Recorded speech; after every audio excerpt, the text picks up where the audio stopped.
Hi, I'm Tom Jones, and welcome to another free art lesson. I want to show you again how basically you can improve your design in a particular painting. I took the liberty of putting down some color initially in an area right here on my left, where I've taken and I've put in some distant evergreen trees, as you can see. And then I put in a closer area of evergreen trees. The distant trees are a little cooler in color. I've used a little bit of cerulean blue in that case. In the foreground trees, I used a little bit of my hooker green and ultramarine blue deep to get a darker green in here. But you'll notice the problem here is that we're thinking in terms of straight lines.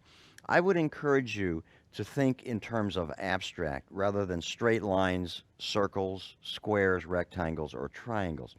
It's fun to be neat and orderly sometimes, but don't do that in a painting. Think in terms of being a little crazy or a little more abstract to make it a little more interesting for the viewer. This gets pretty boring because the viewer sees static shapes all the time. We live in a world of straight lines and squares and rectangles and triangles. So for your painting, think outside that. Let's move over to the right side of my paper and let me show you what I mean. Again, I took the liberty of putting in a lighter value of distant trees using the cerulean blue. In this case, there's some evergreen trees back there. In this particular case with the evergreen trees in the distance, we don't want a lot of detail. That far back, you're not going to see birds' nests. You're not going to see a lot of detail and so forth in those trees. It's just a shape or a suggestion that there's a layer of trees back there. Then we come to the foreground as we did over here on my left, and then we start putting in a darker value using hooker green deep and ultramarine blue deep. You can use your favorite dark blues and greens to get a dark green if you wish, but I would simply suggest to you that you think in terms of maybe a little color change or value change of lighter greens, darker greens, and mid-tone greens in your painting to make it a little bit more interesting. Let me grab a brush and I'm going to show you exactly how I would do this. I'm going to pick up my what I call my script brush. This is one that comes to a needle point and has a long hair, about an inch long, with a thick body. It's called a script brush. So I have this nice fine point where I can do fine detail, which I'll show you. And then the thicker body, I can do, let's say, the tree trunks or larger tree branches. Let me show you how it works.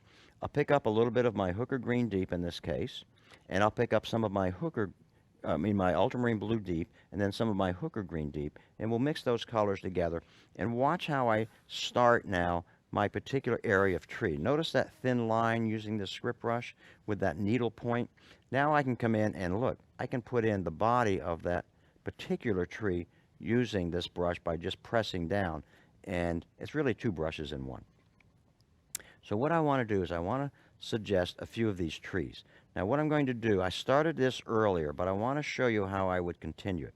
So I've got a darker area of tree in front of this distant tree area. I'm going to take just a moment because I want to show you how you can make this very interesting and a lot of fun at the same time. Keep in mind that we want to make this interesting. You'll notice that the trees now are not all ending on the same line, nor are the distant trees. They're not ending on the same line. So we want a little variety going on, in other words. Shorter trees, taller trees, and we've also angled some of the trees rather than having them all go straight up. More like it would be in a wilderness setting. Remember, the beauty of nature is not in perfection. The beauty of nature is in its imperfection. That's what makes nature so beautiful. So we're going to take a moment here. I want to just paint in some of these distant trees for you. And again, we want to be aware that in nature, imperfection is what makes it beautiful. So we're putting in several trees here. You'll notice I've got one that's sort of leaning here. And it's sort of what I call a Charlie Brown tree. Or maybe it's got a few branches on and about that many and then nothing else. Maybe it's just an older tree that is not grown fully. And don't think of your evergreen trees as those you see around the holiday where they're all perfectly pruned and the same size. That's not the way it is in nature. Likewise, don't think about the trees in your neighborhood because many times those trees are all perfectly pruned, same size, spaced evenly apart and so forth. And again, that's a man-made shape, not necessarily nature's way of doing it. Look how more interesting and abstract this is starting to look.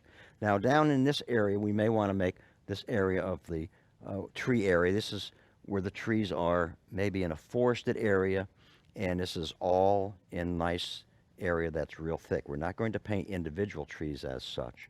We're going to paint a area of tree in this case. So again, we're having a lot of fun just making these abstract shapes. And remember, painting really, most paintings are broken down. If you break it down, it is abstract shapes, and that's what we're looking for here, is nice, interesting abstract shapes to make it more interesting.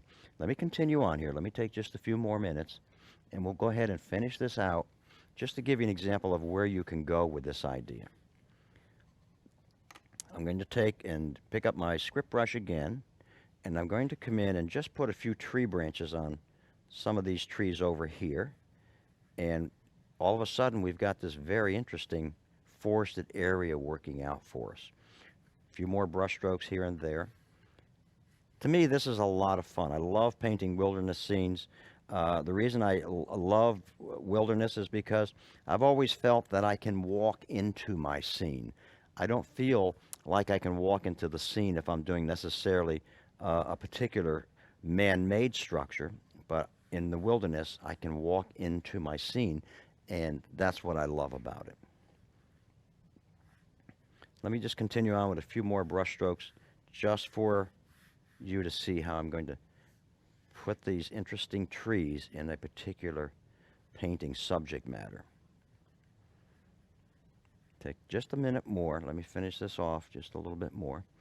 And then we'll have a little fun using a little bit of a spray bottle, and I'm going to just put in a few little dots with this that creates a little texture in this grass area. And all of a sudden, we've got this wonderful, simple painting. Now, one of the things that I need to do, and I can see at the top up here, I want some of these trees maybe to go a little higher. So we're going to bring a couple of these trees up above these distant trees. So let me add in just a few trees that might be a little taller. Now, not a lot of trees, just a few, just a couple. So we'll take maybe one or two of these and bring the height up just a little bit higher for you, just to give you a little more variety of height and so forth in this particular area. Then we'll come back and we'll take another look at the part that I did that's on my left, and then we'll show you again what I did here on my right in comparison. And I want you to think about this, is how much more interesting maybe this is than this is over here. More of an abstract shape versus a static shape. This is something that I'd like to see you pay attention to when you do your paintings. Think in terms of a nice abstract shape rather than static shapes. Now, I wanted to let you know also that we're at the Art of the Carolinas here in Raleigh, North Carolina. Jerry's Artorama puts on this beautiful trade show every year. We have well-known artists from all over the world who come here to teach workshops. We have students from all over the world. We all join in at this fun location at this fun time of the year here. We have a big trade show with a lot of special pricing on products and so forth. Anything you want in the art industry is here. It goes on for several days. It's November of every year, and I hope you'll join us next year and come have fun with us painting here in Raleigh, North Carolina at Art of the Carolinas. Thank you for watching.